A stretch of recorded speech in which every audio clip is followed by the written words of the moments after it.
여러분 안녕하십니까? 김상훈 선생입니다. 오늘은 가정법에 관한 공부를 좀 해볼 텐데요. 자, 이 법이란 내용이 뭐냐면은 영어로 쓰면 무드입니다, 무드. 그래서 오늘부터 공부할 내용은 사람들이 말을 하는 분위기, 즉 무드죠, 그렇죠? 말을 하는 분위기에 관한 공부를 하게 됩니다. 말을 하는 분위기. 이 말은 분위기란 말 자체에서 이미 진실과는 관계없는 분위기 그 자체라는 것을 기억을 하시기 바랍니다. 말하는 분위기 어떤 게 있을까요? 지금부터 한번 공부해 봅니다.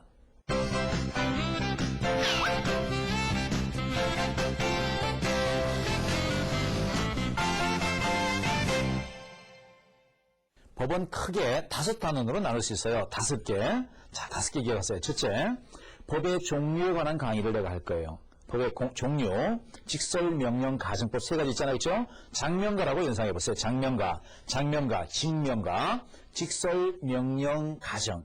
그래서 제일 먼저 법의 종류에 관한 개념 강의를 할 것이고, 그러고 나면 명령법에 관한 강의를 할 거예요. 그게 끝나면 선생님은 가정법 기본형에 대한 얘기를 할 것이고, 그러고 나면 그 기본형의 변형, 마지막 가정법 응용형을 강의할 겁니다. 아마 여러분 이쯤 되면 혼란스러울지 모르겠어요. 선생님 전 영어 공부 좀 하는 학생인데 가정법 응용형 처음 들어봅니다. 기본형의 변형 이런 말 처음 들어봅니다. 자, 어쨌든 여러분이 가장 효율적으로 공부해서 점수 나오면 되는 거잖아요. 그렇죠? 그래서 선생님이 새롭게 한번 재구성을 해본 겁니다. 자, 틀리게 가르치지 않을 테니까 잘 따라오세요. 가정법 기본형. 자, 우선 법의 종류, 명령법, 가정법 기본형, 기본형의 변형, 그 다음에 가정법 응용형 이런 순서로 수업을 진행하겠습니다. 자, 그럼 여기 한번 칠판 보시죠. 법의 종류 다시 얘기합니다. 직명가, 직명가. 장명가라고 선생님이 외웠다고 그랬죠? 장명가. 자, 직설은 사람이 있는 그대로를 얘기하는 거고, 명령은 뭐 명령법 잘 알죠? 요건 사실을 반대되게 가정하여 말하는 겁니다. 자, 그러면 이 무드가 사람들이 말하는 분위기가 어느 게 가장 무드가 떨어져요? 이거 같아, 그치? 조용히 해! 똑바로 와! 이런 식의 요런 명령하는 무드가 가장 무드가 떨어진다고 치면 직설과 가정, 이게 어느 게 더 무드가 있겠어요? 자, 그럼 선생님 얘기를 다시 한번 들어보세요. 자, 예를 들어 내가 여자친구한테 전화를 했어요. 전화를 딱 해가지고 야, 내가 새라면 너에게 날아갈 텐데 나 너무 보고 싶어. 내가 새라면 이 말 속에 내가 새인가요? 아니다, 그치? 내가 새라면 날아갈 텐데 이 말을 직설법으로 한번 해봐요. 야, 보고 싶다. 내가 새가 아니어서 너한테 못 날아가. 굉장히 맛이 떨어진다, 그치? 그래서 가정법이야말로 무드를 까는데 굉장히 훌륭한 어떤 언어적 장치가 된다, 그쵸? 자, 그러면 많은 학생들이 if가 붙으면 전부 가정법이라고 생각해요. 아니에요. if가 붙는다 하더라도 직설법이 있어요. 가정법은 그 가정법 고유한 틀이 있어. 그 틀에 들어가는 그 공식에 맞아야 가정법이라 말하는 거예요. 다시 묻습니다. if가 붙으면 전부 가정법이다. No. if가 붙는다 하더라도 직설법이 있는 것이고 가정법의 공식에 맞아야 가정법이다. 다시 돌아와요. 직설, 명령, 가정에서 자, 명령법 자 공부 좀 하고 직설법은 이 명령과 가정을 제외한 모두가 직설이니까 오늘 이 시간엔 다루지 않습니다. 그 다음 명령법에 대해서 우리는 5가지 공부를 해봐요. 5, 그죠? 선생님이 지금 5라는 숫자를 여러분 굉장히 강조를 하고 또 여러분의 암기의 편의를 위해서 5에다가 전부 맞추겠어요. 앞으로 선생님 강의 5라는 숫자에 유의하면서 들어보세요. 먼저 명령, 직접 명령, 조용히 해라. 자, 똑바로 봐. 이런 식의 직접 명령. 이것은 우리 let me go home이라든 이런 식으로 let 목적으로 시작되는 거. 나 좀 집에 가게 해주세요. 이런 식의 이런 걸 간접 명령이라고 그래. 직접, 간접. 그 다음에 뭐뭐 합시다. 청유 명령. 여기까지는 별로 시험 안 나와요. 자, 조건 명령. 요거 여러분 기억하십시다. 명령문 and가 나면 뭐뭐 해라 그러면 if you. 그렇죠? 열심히 공부해라 그러면 성공할 거야. study hard and you will succeed. 이런 식으로 if you study hard. 이런 식으로 바꿀 수가 있죠. and는 그죠? 그 다음에 명령문 뒤에 or가 나면 주어 뒤에는 여긴 좋은 결과가 나온다면 여기 좀 나쁜 결과가 나와요. 열심히 공부해라 그러지 않으면 너 실패할 거야. 이런 말. 이 or 대신에 if you don't로 바꾸면 돼요. study hard or you will fail. 이런 문장이 있으면 if you don't study hard, you will fail. 그렇죠? 그래서 명령문 and와 명령문 or는 어떤 종류의 시험이든 그게 수능이든 토익이든 토플이든 어떤 종류의 시험이든 다 빈번하게 출제되니까 기억하셔야 됩니다. 자, 그 다음에 출제 빈도가 조금 떨어지긴 하지만 여러분 모르면 해석이 안 되는 것. 특히 수능에서는 지문을 번역하다가 한 문장이 번역이 안 돼가지고 전체 문맥을 놓치거나 이런 것들 많잖아요. 그래서 고를 때 여러분이 잘 걸리는 것들이에요. 동사원 양보니까 우리나라 말로 뭐뭐라 해도 할지라도 이거 알고 있죠? 뭐뭐라 해도 그죠? 뭐뭐라 해도 뭐뭐라 할지라도 이거니까 이걸 가지고 한번 영작해보자. 동사가 들어가는 거. 당신이 아무리 노력한다 하더라도 try as you may. try as you may. 그 다음에 의문사 들어가는 거. 당신이 언제 와도 난 당신을 환영합니다. come when you may. 형용사가 들어가는 걸 해볼까요? 그 남자같이 아무리 잘생겨도 be he ever so handsome. 되겠습니까? 다시 한번 의문사가 들어가면 이 공식 쓸 것. 형용사가 들어가면 이 공식 쓸 것. 그게 아니면 이것을 쓸 것. 다시 한번 노력해보시죠. 자, 당신이 아무리 노력한다 하더라도 try as you may. 당신이 어디를 간다 하더라도 난 당신 따라갈 거예요. go where you may. 그렇죠? 당신이 그것이 아무리 누추하다 하더라도 be it ever so humble. 자, 이것은 우리 구문에서도 양보 구문에서 한번 강조를 했었습니다. 다시 한번 강조합니다. 자, 그럼 이걸 외워버리는 게 제일 상식이다. 그렇죠? 어떻게 외울까요? 난 이렇게 외웠어요. 이렇게 동사원형 as 주어 may. 자, 말도 안 되지만 이렇게 동네 아주머니 이렇게 연상했어요. 그렇죠? 동네 아주머니를 자, 얘가 헐레벌떡 왔어요. 왜 그래요? 동네 아주머니가 발음이 좀 헷갈리게 나왔나 봐. 의주머니, 동네 의주머니. 자, 왜 그래? 동주가요. 드디어 아기를 뵀어요. 그렇게 형님이 기다리던 조카예요. 뭐 말도 안 되겠지만 어쨌든 동네 주어메이, 동사원형 의 주어메이, 동주 에브소 형용사 외워두세요. 하여튼 외워서 그대로 여러분이 영작할 수 있고 또 스피킹에서 활용할 수 있으면 되는 겁니다. 동사원형 에 주어메이, 동사원형 의문사 주어메이, 동사원형 주어 에브소 형용사. 자, 선생님과 같이 해봅니다. 동사원형 에즈 주어메이, 그 다음에 동사원형 의문사 주어메이. 세 번째 동주 에브소 그죠? 동사원형 주어 에브소 형용사. 되겠습니까? 이 공식 3개 기억해 두세요. 자, 다시 돌아왔어. 그러면 명령법을 제외하고 나면 이제 가정법 기본형이네. 자, 기본형은 그러면 어떤 종류가 있고 언제 쓰며 어떻게 쓰는가? 요 3가지. 어떤 종류, 언제 쓰며 어떻게 쓰는가? 이게 오늘 핵심이에요. 가장 중요한 거. 시험의 빈도수를 보면요. 가정법 기본형의 공식을 다 5개만 외우고 나면 그러고 나면 일단은 50점 먹고 들어가는 거예요. 그러고 나서 출제 빈도가 이 기본형의 변형이나 응용형에서 50% 납니다. 그래서 오늘은 이 기본형에 관한 완벽한 공부를 하고 다음 시간에 기본형의 변형과 응용형 이렇게 연결을 하겠습니다. 자, 큰 틀에서 법의 종류, 명령법, 가정법 기본형, 응용형, 기본형의 변형, 응용형 순서를 계속 기억하세요. 왜냐하면 선생님 수업 다 끝나고 나면 100% 백지의 가정법에 대해서 여러분은 칠판을 전혀 보지 말고 노트를 보지 말고 다 쓸 수 있어야 됩니다. 우선 종류 얘기할게요. 자, 칠판을 여기 자, 좀 활용하겠습니다. 자, 이렇게 시간이 흘러간다고 그랬어요. 그렇죠? 시간이. 내가 쓰이는 자리 현재. 이 과거의 한 시점, 과거 이게 미래. 자, 우리 시제에서 공부하게 되는 얘기죠. 자, 그때부터 옛날부터 지금까지 현재 완료. 그때까지 과거 완료. 이게 미래 완료라고 그랬어요. 가정법은요. 여기 잘 보세요. 이 2개는 사라졌어요. 그래서 가정법 기본형은 5가지가 있어요. 선생님 5라는 숫자로 여러 수십 번 강조한다 그치? 5, 5가지가 있어. 첫째, 가정법 과거 완료, 가정법 과거, 가정법 현재, 가정법 미래. 4가지밖에 없는데요. 그래서 과거 완료와 과거가 합해진 혼합 가정법이라는 게 생겼어요. 다시 한번 얘기합니다. 가정법 기본형의 종류, 과거 완료, 과거 완료와 과거의 혼합, 현재, 미래. 5개 되나요? 다시 한번 과거 완료, 과거, 혼합, 현재, 미래. 가정법 기본형 종류는 5가지. 과거 완료, 과거, 혼합, 현재, 미래 이 5가지 이제 완전히 공부했으니까 그러면 종류가 완전히 종류가 5가지 있다는 걸 완전히 알았으니까 언제 쓰는가? 내가 그랬죠? 종류, 언제 쓰는가? 이 언제 쓰는 거가 여러분의 응용 능력을 테스트하는 중요한 변수가 됩니다. 지금부터 바짝 긴장하세요. 언제 쓰는가? 이 그림 보면서 얘기해요. 한 번만 집중하시면 여러분 다 할 수 있어요. 가정법 과거 완료는요. 과거 사실에 반대. 과거는요. 현재 사실에 반대. 현재는요, 현재나 미래에 대한 단순 상상 50대 50. 미래는요, 있을 수 없는 상상이나 강한 의심. 다시 한번. 가정법 과거 완료는 과거 사실에 반대. 가정법 과거는 현재 사실에 반대.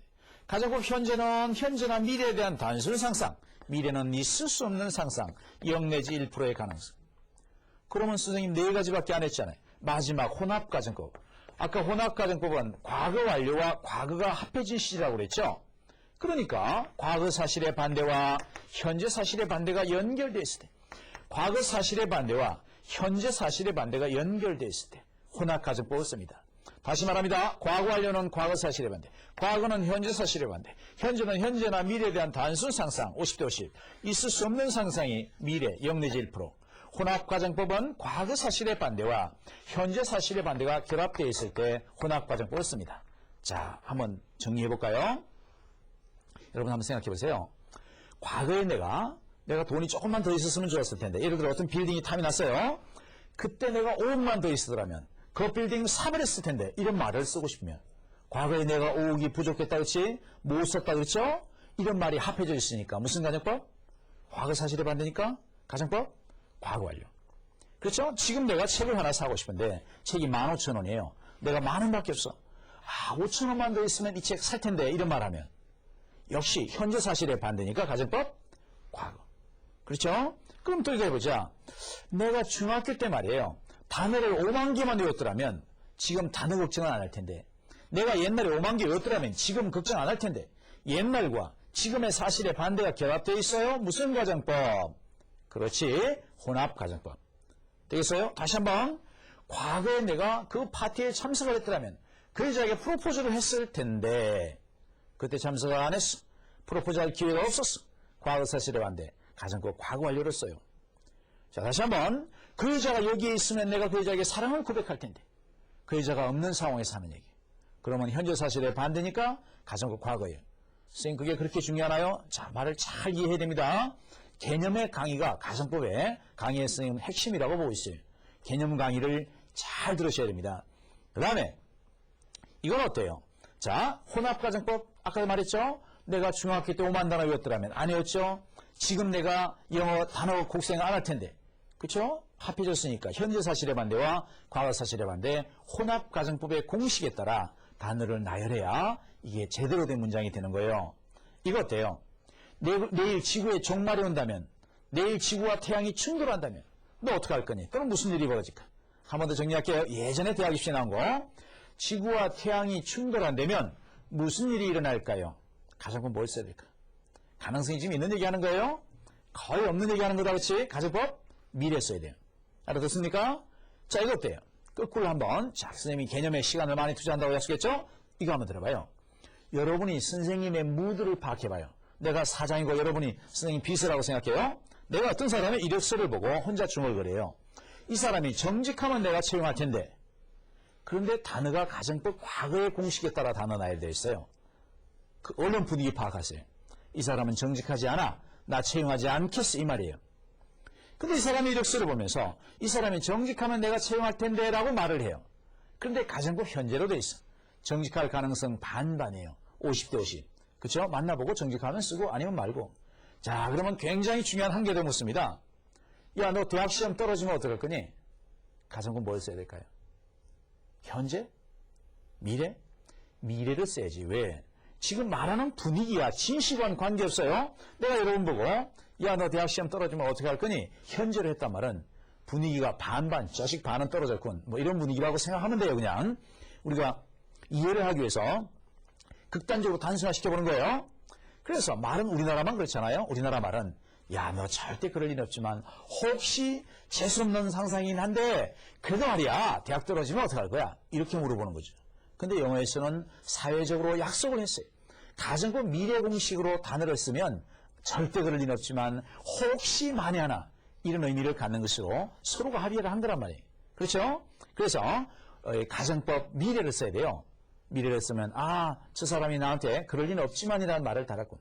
그렇잖아요? 자, 그러면 이런 식의 분위기. 또 하나 전화를 했습니다. 내가 우리 일요일날 어디 등산 가기로 선생님 제자들 전부가 다 모여서 어디 수락산에 놀러 가기로 했다 쳐봐요. 전화를 걸었어요. 얘들아, 다음 시간에, 다음 일요일날 만약에 비가 오면 출발 연기다라고 내가 말을 했다 쳐요. 그런데 선생님이 한 말이 가장 현재의 공식이야. 그럼 비가 올 가능성 반반이야. 비 오면, 그치? 안 오면 말고, 안 오면 가고, 그치? 오면 연기한다는 뜻이야. 그런데 내가 가장 미래로 비가 오면 출발 연기다 이렇게 말을 했을 때 여러분이 얼른 무드 파악을 해야죠. 아, 선생님 말씀에는 비 올 가능성이 거의 없대는데 혹시 비가 오면 출발을 안 하신다는 얘기구나. 선생님 마음속에 무드는 비 올 가능성이 거의 없다고 보시는구나. 이런 분위기 파악이 돼야 됩니다. 충분히 이해하셨습니까?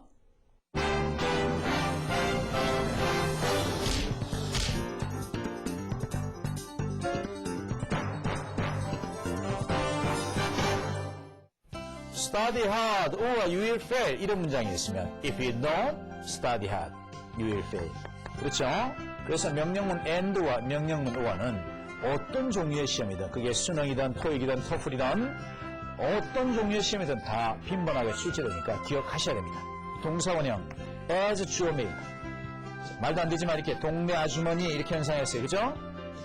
동네 아주머니를 자, 얘가 헐레벌 떠왔어요. 왜 그래요? 동네 아주머니가 발음이 좀 헷갈리게 나왔나봐. 의주머니, 동네 의주머니. 자, 왜 그래? 동주가요. 드디어 아기를 뵀어요. 그렇게 형님이 기다리던 조카예요. 뭐 말도 안 되겠지만 어쨌든 동네 아주머니, 동사원형 의주머니, 동주, 에브서 형용사 외워두세요. 가정법 과거 완료는 과거 사실에 반대. 가정법 과거는 현재 사실에 반대. 가정법 현재는 현재나 미래에 대한 단순 상상, 미래는 있을 수 없는 상상, 0 내지 1%의 가능성. 그러면 선생님 4가지밖에 안 했잖아요. 마지막 혼합가정법. 아까 혼합가정법은 과거 완료와 과거가 합해진 시라고 그랬죠. 그러니까 과거 사실의 반대와 현재 사실의 반대가 연결되어 있어요. 과거 사실의 반대와 현재 사실의 반대가 연결되어 있어요. 혼합가정법을 씁니다. 그러면 지금부터 각각의 가정법 기본형들이 어떤 모양을 갖는가, 어떻게 쓰는가, 공식, 그죠? 어떤 종류가 있는가 했고, 언제 쓰는가 했으니까, 어떻게 쓰는가를 공부하겠습니다. 자, 우선, 가정법 과거 완료. 이 가정법 과거 완료, 여기가 과거 완료여야 돼요. had pp. 그 다음에 뒤가 would, should, could, might, have pp가 돼야 돼요. 여러분이 아마 시험을 많이 쳐본 학생들은 알 거야. 여기에 뭐가 끼어들면 돼야 안 돼요? 무슨 would나 should나 이런 거 집어넣고 다음 어색한 거 골라라. 절대 들어가면 안 돼요. 다시 말합니다. 반드시 앞부분에 had pp, if가 붙는 자 조건절에는 had pp만 있어야 돼. 그 다음에 여기는 would, should, could, might, have pp잖아요. 요거를 have를 살짝 has나 had로 바꿔놨고 틀린 거 골라라 이런 거 출제됩니다. 너무나 뻔한 문제죠. 과거 분사가 나와야 되는데 여기 과거형을 뭐 불규칙의 과거형을 쓰거나 기본형을 쓰거나 그런 거 나오면 또 함정이죠. 뭐뭐 했다면 뭐뭐 했을 텐데. 자, 영작 한번 해볼까? 내가 부자였다면 난 유럽에 갔을 텐데. If I had been rich, I would have gone to Europe. 되겠습니까? 내가 부자였더라면 그 집을 살 수 있었을 텐데. If I had been rich, I 할 수 있었다. Could have bought the house. 이렇게 되겠죠. 되겠습니까? Had pp, would, should, could, might, have pp. 되겠나요? 이게 앞으로 가면 안 돼요. 공식 잘 기억하세요. 하나 더. 내가 열심히 공부했더라면 시험에 패스할 수 있었을 텐데. If I had studied hard, I would 할 수 있었을 텐데면 could have succeeded 또는 could have passed the test. 되겠나요? 자, 그러면 선생님 would, should, could, might 중에 어느 걸 써야 되나? 이거 알아야 될 거 아니에요? 그래서 뭐뭐 할 수 있을 텐데라는 어떤 가능성을 얘기하면 이 could를 쓰면 되고 했을지도 모르는데 뭐 이런 추측이겠죠, 그렇죠? 그럼 선생님 will과 자, should는 어떻게 해야 되나요? 주로 뭐뭐 할 텐데라는 의지를 나타내면 의지 미래에 관계된 자, 이 would를 주로 많이 쓰고 이건 의지냐 단순이냐 가지고 하는 겁니다. 다시 말합니다. 내가 부자였다면 그 집을 살 수 있었을 텐데 could have bought. 그 집을 샀을 텐데 would have bought. 그렇죠? 이렇게 했습니다. 되겠습니까? 두 번째, 과거. 과거는 여기 동사의 과거형이 나오는군요. 그리고 비동사는 무조건 wo만 써요. 비동사는 무조건 wo만 써요. 뒤에 여기는 would, should, could, might는 똑같네. have pp가 아니라 여기 동사 원형을 쓰는군요. 다시 말해 if 주어 동사의 과거형 비동사는 워 wish could might 동사 원형 해석은 현재로 해석합니다. 뭐뭐 하면 뭐뭐 할 텐데 또는 뭐뭐 하겠다 할 것이다. 그렇죠? 내가 부자라면 부자가 아닌 상황이어야 되지. If I were rich 나는 그걸 살 수 있을 텐데 I could buy. 그렇죠? 나는 살 텐데 I would buy. 되겠나요? 자, 여기서는 비동사는 무조건 were를 쓴다는 게 포인트입니다. 그 다음에 가정법 혼합은 과거 완료와 과거니까 앞에 조건절은 과거 완료를 씁니다. 앞에 조건절은 그치? 앞에 조건절은 과거 완료 부분이잖아요. 뒤에 귀결적 결론을 내리는 부분은 과거의 부분을 갖다 넣었어요. 그래서 앞쪽에는 과거 완료, 뒤쪽은 과거를 써서 두 개를 합한 거예요. 해석도 그래. 앞에 뭐뭐 했다면 여기 뭐뭐 할 텐데 뒤에 걸 따왔어요. 옛날에 열심히 공부했더라면 지금 내가 더 행복할 텐데 If I had studied hard, I would be happier now. 되겠습니까? 자, 이런 식으로 내가 그 버스를 탔더라면 지금 살아있지 못할 텐데 내가 옛날에 그 버스를 탔더라면 If I had taken the bus, I would not be alive. 그치? 나 지금 살아있지 못할 텐데 be alive now. 이런 식으로 쓰면 돼. 그래서 과거와 과거 완료만 외우면 두 개를 합하면 혼합가정법이 됐네요. 자, 현재, 가능성 반반의 현재. 현재는 여기 현재형을 쓰거나 동사의 원형을 씁니다. 그리고 나서 뒤에는 will, shall, can, may를 쓰는군요. 동사 원형. 뭐뭐 하면 뭐뭐 하겠다. 자, 해석은 뭐뭐 하면 뭐뭐 할 텐데 뭐뭐 하겠다. 위에 거랑, 자, 위에 가정법 과거랑 비슷한데, 과거랑 비슷한데, 차이가 난다면, 요건 가능성 50대 50 가지고 얘기하는 거고, 가정법 과거는 사실에 반대되는 내용을 얘기한다는 겁니다. 자, 드디어 미래. 미래는요, 이 were가 나오면 가정법 과거였잖아요. were to가 나오면 가정법 미래예요. were to.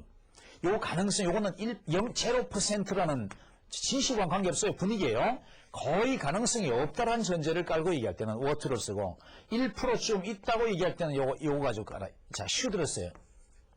그렇죠? 지구와 태양이 충돌한다면 가능성이 있을 수 없는 일이죠. If the sun were to collide with the earth 이런 식으로 쓰는 거고 니네 아빠가 만에 하나 혹시라도 돌아가신다면 사람 죽을 수도 있잖아요. If your father should die 이렇게 써야 되는 거예요. 아시겠어요? 그러면 지금까지 이 앞에는 would나 should나 could나 might는 나오지 못했잖아요. 그렇죠? if절에는. 근데 여기서는 should가 나오네요. 그렇죠? 그게 포인트입니다. 그 다음에 여기는 조심하세요. were to가 나오면 would, should, could, might는 쓸 수 있지만 will, shall, can, may는 쓰면 안 돼. 안 돼요. 그 다음에 should가 나오면요. would, should, could, might, will, shall, can, may 다 쓸 수 있는데 would, should, could, might가 더 좋은 답이에요. 되겠나요? 절대 있을 리는 없지만 만에 하나 다 내일 비가 온다면 가능성 비 올 수 있는 거 아니에요? 비 올 가능성이 거의 없다고 얘기하지만 혹시 비가 오면 if it should rain 이러면 얼른 분위기 파악해야지. 아, 비 올 가능성 1%좀 있는데 거의 없는데 그렇지? 거의 없는데 혹시 만에 하나 비가 온다면 이런 뜻이구나. 되겠어요? 자, 이런 분위기 기억하셔야 됩니다. 다시 한번 여기 잘 하나씩 공식 보면서 마지막으로 외웁시다. 과거 완료 had PP would, should, could, might have PP. 과거 비동사는 were, would, should, could, might 동사네. 혼합가정법 앞에 거와 뒤에 거를 합한 것. 현재나 원형 여기는 will, shall, can, may. 미래 were to는 가능성 없고 should는 1%쯤 있는데 여기는 would, should, could, might만 쓰지. 이거 쓰면 안 된다는 거. 여기는 둘 다 쓸 수는 있지만 이걸 쓴다는 거. 됐습니까? 그런데 선생님이 아까 뭐라고 그랬어요? 절대로 가정법에서는 이 앞에 조건들에서 if 주어 had PP 이런 거 나와야지. 그 사이에 would가 끼어들거나 안 된다고 그랬잖아요. 근데 미래에서 아까 if 주어 should 나왔죠. 마찬가지로 예외가 두어 개 있어요. 간혹 뭐 할 수 있다라는 의미를 강조하고 싶을 때 그치? 이 조동사 끼어들면 안 되지만 이 if절에 끼어드는 경우가 있어요. 뭐 할 수 있다면 가정법 과거에서 할 수 있다라는 말을 분명히 강조하기 위한 것이지 조동사로서의 could가 아니라고 생각하면 돼. 그 다음에 이것도 하려는 의지를 주어가 뭐뭐를 할 의지를 가지고 있다는 의지를 강조하기 위해서만 끼울 수 있는 표현이지 이게 would, should, could, might의 would하고는 다른 성질이에요.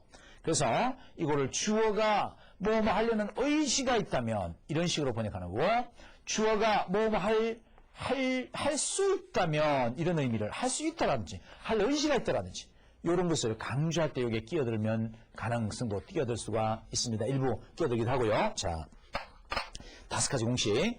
공식 외우는 게 너무 중요하다는 거 선생님 여러 번 강조했죠? 자, 이거 반드시 기억하십시오. 5가지 공식.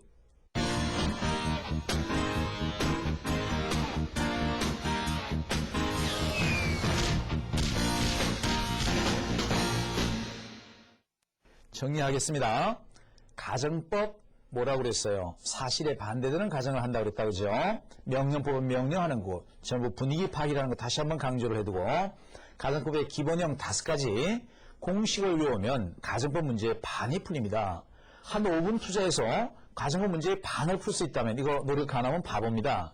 과거 완료 공식 if 주어 had pp 뒤에는 주어 would, should, could, might have pp 과거는 if 주어 동사의 과거 비동사노워 뒤에는 would, should, could, might 동사원이에요. 해석이 가정법 과거 완료는 과거로 해석하는 거고 가정법 과거는 현재로 해석하는 거고 기억하죠? 호남 가정법 기억해 두시고 그 다음에 현재 미래 마지막 한번 정리해 볼게요. if 주어 were to 원형 가능성 거의 없다고 말할 때 그 다음에 should if 주어 should 동사 원형 1%쯤 있다고 말할 때 그 다음에 그 귀결절에 자, would, should, could, might를 쓰는지 will, shall, can, may를 쓰는지 이런 거 잘 정리해 드립니다. 이 강의 끝나고 여러분은 가정법 공식 5개를 한 10번쯤 써보세요. 완전히 외워두시고 다음 시간에는 가정법 기본형의 변형에 관한 공부를 하도록 하겠습니다. 자, 여러분 수고하셨습니다.